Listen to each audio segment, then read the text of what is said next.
ตลอดประวัติศาสตร์ของชาติไทยพระมหากษัตริย์ไทยทรงเป็นพลังศรัทธาทรงทำนุบำรุงและอุปถัมภ์ศาสนาให้เป็นหลักยึดเหนี่ยวจิตใจของประชาชนเป็นแนวทางในการดำเนินชีวิตด้วยความดีงามศาสนาสอนให้คนไทยรู้จักคุณธรรมความดีและความสามัคคีช่วยประคองจิตใจในยามทุกข์เสริมพลังใจในยามเผชิญอุปสรรคเป็นรากฐานสำคัญของสังคมด้วยพระบารมีแห่งพระมหากษัตริย์และศาสนาอันเป็นที่พึ่งทางใจคือพลังศรัทธาที่ล้อมรวมคนไทยทั้งชาติสู่ความมั่นคงสงบสุขและยั่งยืนตลอดไปร่วมเสริมสร้างความรักในสถาบันหลักของชาติโดยสำนักงานประชาสัมพันธ์ที่ 3 กรมประชาสัมพันธ์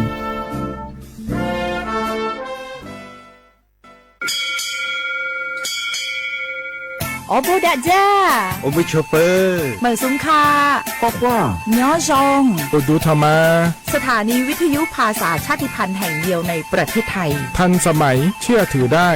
แล้วพบกันที่สวทเชียงใหม่ AM 1476 กิโลเฮิรตซ์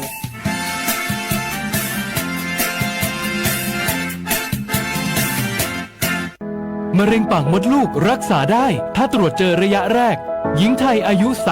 30-59 ปีวันนี้รีบใช้สิทธิบัตรทองตรวจมะเร็งปากมดลูกได้ไม่เสียค่าใช้จ่ายติดต่อสถานพยาบาลในระบบบัตรทองหรือจองคิวตรวจผ่านแอปเป๋าตังเลือกกระเป๋าสุขภาพหรือขอรับชุดเก็บสิ่งส่งตรวจมะเร็งปากมดลูกด้วยตนเองที่ร้านยาและคลินิกการพยาบาลสอบถามเพิ่มเติมสายด่วนสปสช1330ตลอด24ชั่วโมง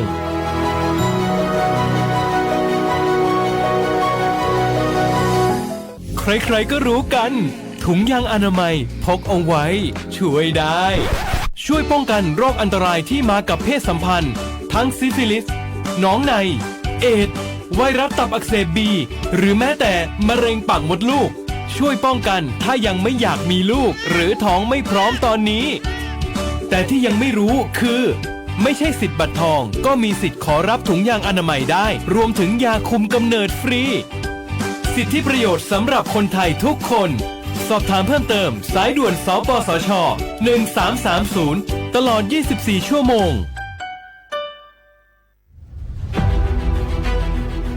จังหวัดเชียงใหม่ขอความร่วมมือทุกภาคส่วนงดการเผาเพื่อลดปัญหาหมอกควันและมลพิษทางอากาศจากการเผาป่าและการเผาเศษวัสดุทางการเกษตรตามประกาศมาตรการสำคัญเพื่อควบคุมการเผาในพื้นที่ต่างๆโดยไม่อนุญาตให้มีการเผาใดๆทั้งสิ้นเพื่อเป็นการลดมลภาวะจากฝุ่นละอองขนาดเล็กหรือ PM 2.5 ตั้งแต่วันที่ 1 มกราคมถึง 31 พฤษภาคม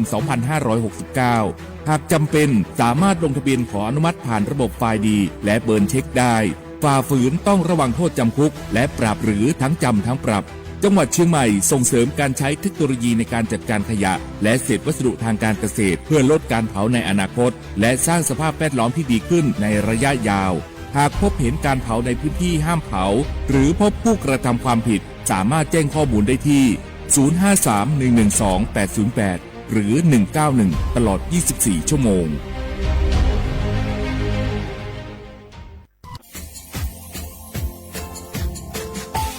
ชาว่าบราวัฒมาปีใหม่อาทิตย์ศึกตาจินชมองมันยังไงอามุสาจังหวัดเชียงใหม่ค่อยมาปีใหม่ปากไก่ฝรั่งที่5ที่นี้ของพวกยินว่า5 3次ที่นี้สังเกตคุยตรงนี้โฉดซึกูกว่ามาคืออาตุทัชโดงกับปากกับเมียมเดสเปียลุมมีโดขยันรัวจุดโปรดงสัตว์ความแบบดิต้มแบงอาตุทัชบราง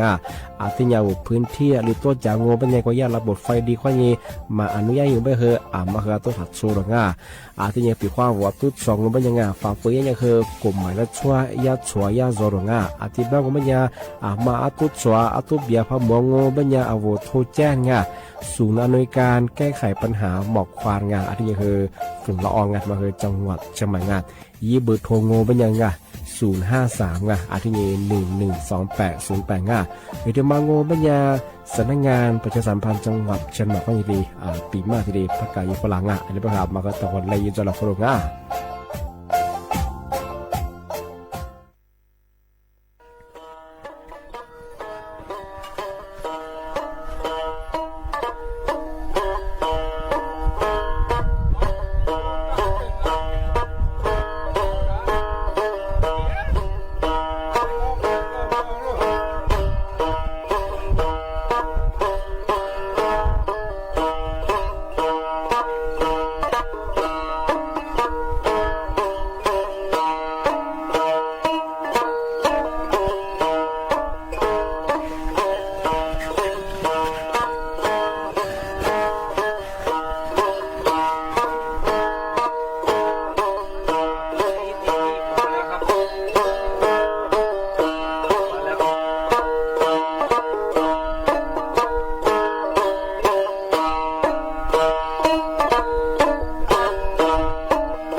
เ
我的努哈加马的，我罗摩尼玛夏。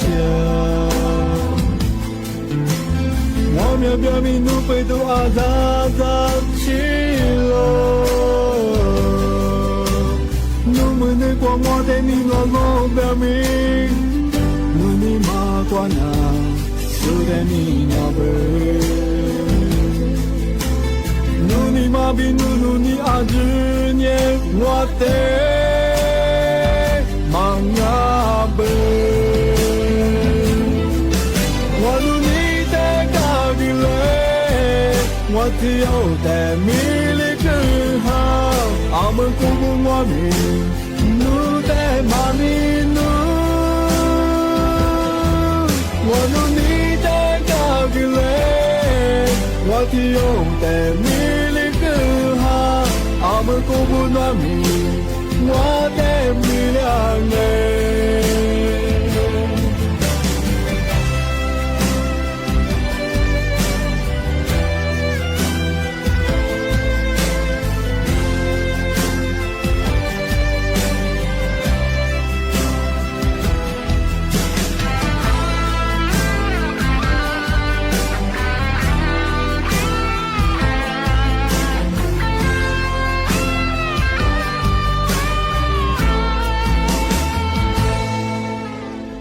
扎扎比我的努哈加马的，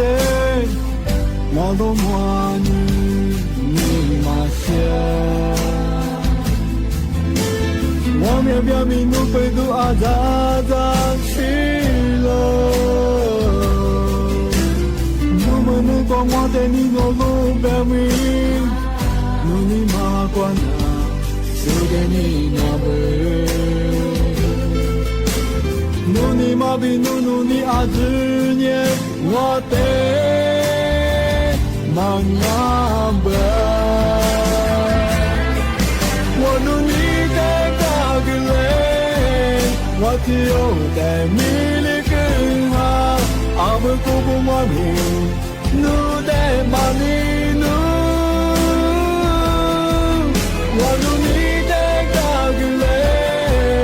我只有的米。阿门古古暖米，我的米亮哎，我努你的高比嘞，我只有的米里更好。阿门古古我米，努的玛尼努，我努你的高比嘞，我只有的米里更好。阿门古古暖米，我的米亮哎，阿门古古暖米，我的米里住。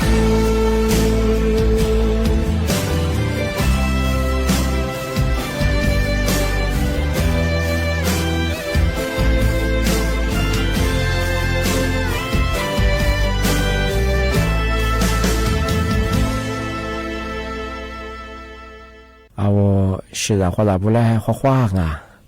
啊，我历史我多次的话ไปแล้ว我历史我ปากกากู我เป็นยา我历史我โดยจะมาทาจังหวัดเชียงใหม่ไงปัจจุบันนวดาสถานีวิทยุกระจายเสียงแห่งประเทศไทยจังหวัดเชียงใหม่ที่ริแบงงงวิทยุว่าโดยจะมางเป็นยายี่ระบบยา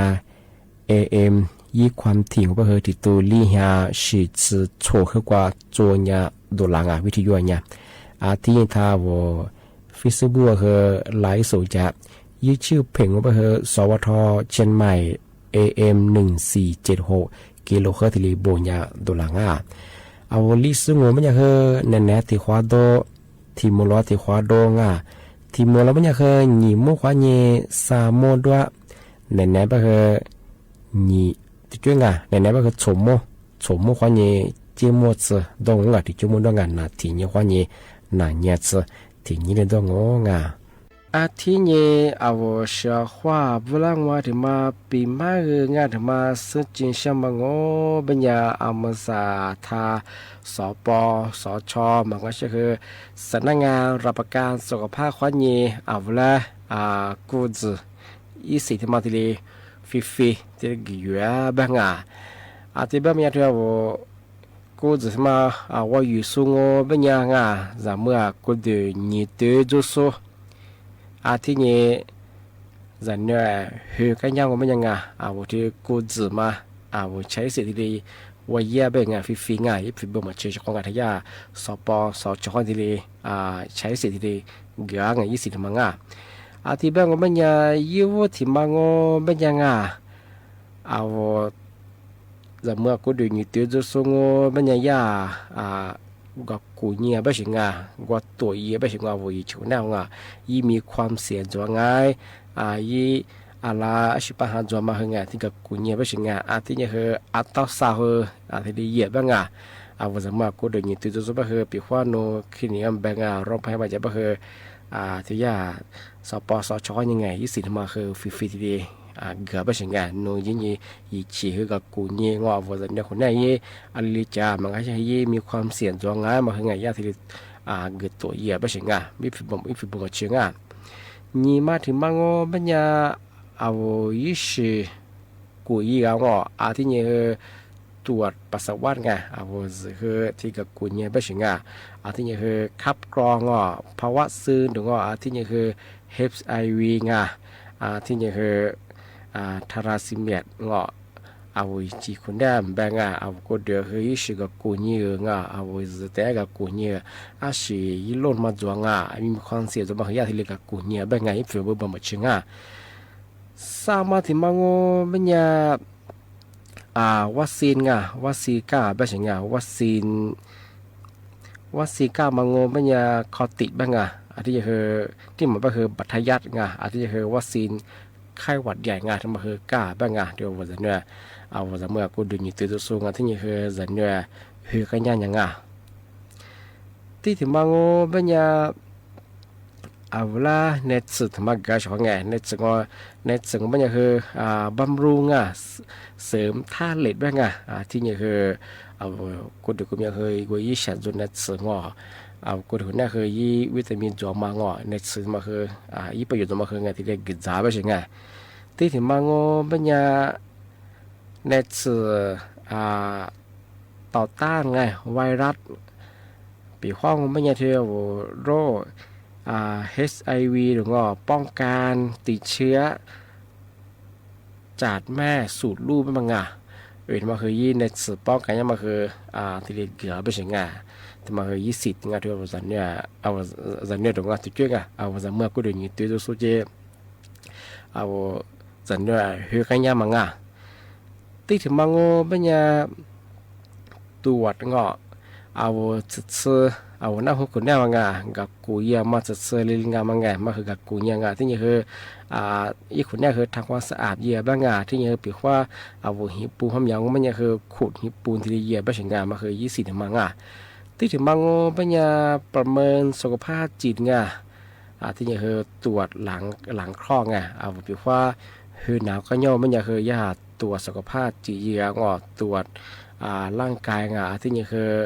อาการคุมกำเนิดยังมาคือที่เหยียบได้เสียของที่นี่ที่ถึงมังมันยาคับกรองทาราซิเมียที่นี่คือคับกรองทาราซิเมียคู่ของยีนตั้งครรภ์ไม่ใช่ของเที่ยวจะเมื่อกูดูนี่ตัวปัจจุบันคือยาโลดทำมาคือกับกูเนี่ยไม่ใช่จะมางอแบบกูเราไม่เคยฝึกยังบุ้มเชื่อของมายาสปสชเนี่ยที่ว่าจะเมื่อกูดูนี่ตัวจะสู้ที่นี่จะเนี่ยจะเนี่ยคือกันยังยาที่เลย20มังออกรางวัลสำนักงานสลากกินแบ่งรัฐบาลณบัดนี้ค่ะ ว่าโลกนี้จะดี